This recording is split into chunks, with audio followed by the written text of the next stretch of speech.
ఇక్కడ అందిస్తున్నటువంటి 6 full time కావచ్చు, ఒక 23 దాదాపుగా పార్ట్ టైం కోర్సులు, వాటి గురించి ఏం చెప్తారు? ఇప్పుడు ఏటీసీసీలో లాంగ్ టర్మ్ ట్రైనింగ్స్ ఉంటాయండి, షార్ట్ టర్మ్ ట్రైనింగ్స్ ఉంటాయి. లాంగ్ టర్మ్ ట్రైనింగ్స్ అంటే 1 ఇయర్ కోర్సెస్ ఒక 3 ఉన్నాయి, ఓకే, 2 ఇయర్ కోర్సెస్ ఒక 3 ఉన్నాయి. సిఎన్సి కోర్సెస్, అట్లాగే మెకానికల్ ఎలక్ట్రికల్ వెహికల్స్ అనేసి వర్చువల్ అనాలిసిస్ అనే కోర్సులు 3 కోర్సులు, సిఎన్సి కంప్యూటర్ న్యూమరిక్ టెక్నాలజీస్ ఈ 2 ఇయర్స్ కోర్సెస్. ఇంకొక 3 సంవత్సరాల కోర్సెస్ రోబోటిక్ కోర్సెస్ ఏమంతా కూడా 1 ఇయర్ కోర్సెస్ ఉన్నాయి.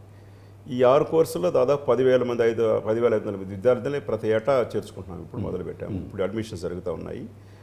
ఆగస్ట్ 28 వరకు అడ్మిషన్స్ ఉన్నాయి. ఇప్పుడు అవి కాకుండా షార్ట్ టర్మ్ కోర్సెస్ ఉన్నాయి. ఒక 23 కోర్సెస్ ద్వారా సంవత్సరానికి కనీసం 1,20,000 మంది స్టూడెంట్స్కి ట్రైనింగ్ అవ్వాలని చెప్పేసి ఒక టార్గెట్ పెట్టుకున్నాం.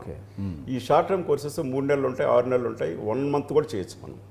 దానికి సంబంధించి డిపార్ట్మెంట్ ఆఫ్ ఎంప్లాయ్ అండ్ ట్రైనింగ్కి మనం సర్టిఫికేషన్ చేసేటువంటి వ్యవస్థగా మనమే సర్టిఫికేట్స్ ఇవ్వచ్చు. అది అక్కడ గవర్నమెంట్ ఇవ్వడానికి ప్రయత్నిస్తున్నా, మేబీ ఇంకొక 2 monthsలో వస్తుంది అది. దాని మనమే 6 months ట్రైనింగ్ అంటే ఇప్పుడు ఫ్రెష్గా ఉండే విద్యార్థులు చేసుకుని ట్రైనింగ్ ఇవ్వచ్చు, ఇటీవలే చదువుకుని బయట వెళ్ళి విద్యార్థులు ట్రైనింగ్ ఇవ్వచ్చు. అట్లాగే ఒక పరిశ్రమలో ఉన్నటువంటి వాళ్ళు, ఒక ఇండస్ట్రీలో ఉన్న వాళ్ళు తీసుకొచ్చి రీస్కిల్లింగ్ మనం ట్రైనింగ్ ఇవ్వచ్చు. ఓకే, ఈ రకంగా చేయొచ్చు మనం. అంటే ఇప్పుడు వచ్చినటువంటి టెక్నాలజీకి అనుగుణంగా ఏ విధంగా ముందుకు వెళ్ళాలనేది మీరు వాళ్ళకు కూడా నేర్పిస్తారు.